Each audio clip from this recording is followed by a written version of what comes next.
Hey guys, Fourfinger here, and welcome to the last update when it comes to my Burning Slash build. And honestly, this build turned out to be quite insane. It can farm like 6-man tier 4 pinnacle bosses. You can also make it be like a full AFK Simulacrum farmer if you go for the recoup build. You can also like go for a really quick mapper, so you can pretty much choose what you want to specialize in, or you can just make a well-rounded character that can do all of those things but not fully AFK or not as fast, if you get what I mean.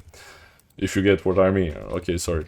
Anyway, with that being said, the most broken thing that I kind of noticed is with the Gloamgown unique chest. I'm not sure if I butchered the name, but it has two interesting lines, and one of them is 1000% increased energy shield recharge, which is giving me like 13k energy shield per second when it's active, but obviously there's a downside where there's like 10-second delay. So what do? Well, because we spam Rolling Slash 24/7, and as I said in my last video, getting energy barrier is really good on this, and especially if you pick Chaos Inoculation, because we also don't suck any life, we have a really low stun threshold, so every time something hits us, this will proc energy barrier and activate that 13k energy shield recharge, and that's why you see me never dying in Simulacrum. Like, this build is pretty much immortal if you don't get one shot, and you can also make it immortal to one shots if you play a Lich, but more on that later.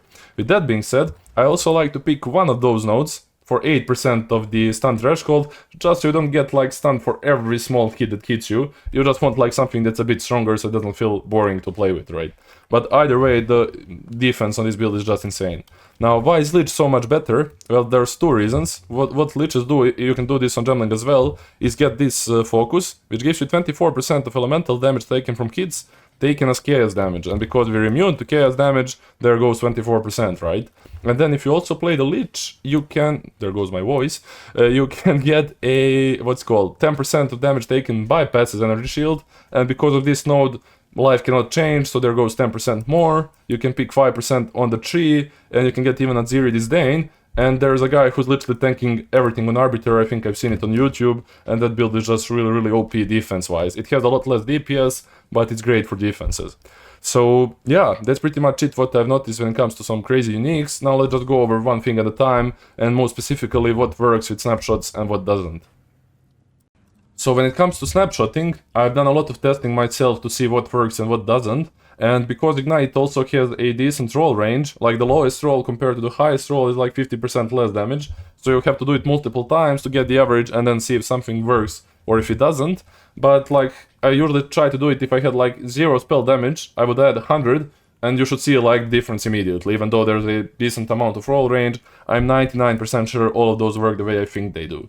So what works? Weapon stats work, so everything that you have on your weapon switch to snapshot with the Incinerate will work as we told before, so nothing new there. Plus level of skills on all items works, so +1 on helmet, +6 on the amulet, both of those will snapshot into your Incinerate, so that's good. But gear stats won't. Outside of plus skills, nothing else will work. So if you get like extra ring to snapshot the magnitude, or if you like try to put the Doedris and snapshot the increased damage, this will not work, so don't try that, no point.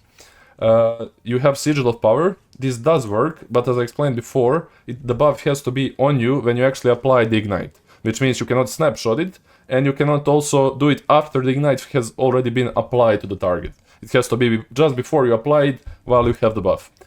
Hopefully that makes sense.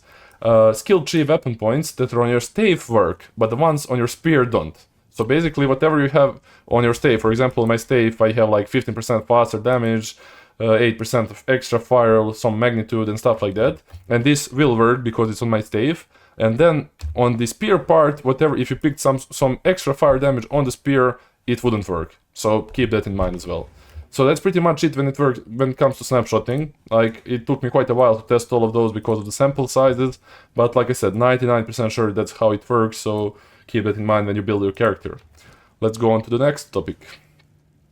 So when it comes to skill tree, I will be placing the POB down in the description of the current version that I'm running, but keep in mind, this is not good for mapping, this is just for Simulacrum and bossing, and on a decent investment. So if you want something well-rounded, it's better to try and copy the last build guide that I made, and then make improvements as you go, obviously, because that one also wasn't like fully pushed.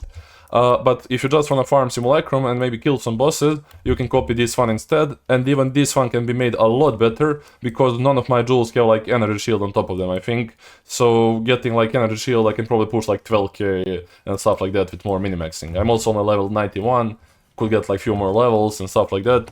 There's a lot of room to improve. But overall, this, like I said, build has so much freedom. You can choose what you want to do with it. You can go over, like I said, for accuracy stacking and make it move fast.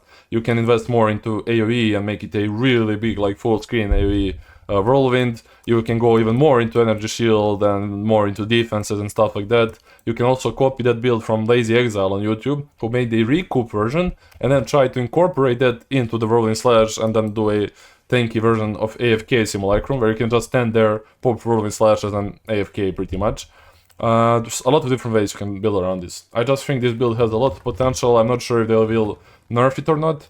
I've went over what's good in the last video. Gem-wise, I don't think I've changed much, besides only running Energy Barrier. Besides that, I also put my Blasphemy, Despair and Hidden Curse for farming the Simulacrum, but on bosses I need it out because I want to do the Sigil instead with it, so this is just for Simulacrum currently. But yeah, if you want to copy this one for Simulacrum, do it. If you want a well-rounded one, copy it from my previous build guide. And if you want you can make your own version with like investing into something that you actually want to. So hopefully I did help you out with like snapshots, what works and what doesn't, what uniques are like really dozens. What uniques are good and what aren't, and yeah, hopefully you guys found this helpful. If you have any questions, hop on Discord server. Whenever I have time, I try to help people out, so yeah, thank you for all the support, thank you guys for watching, and I'll see you guys in the next one.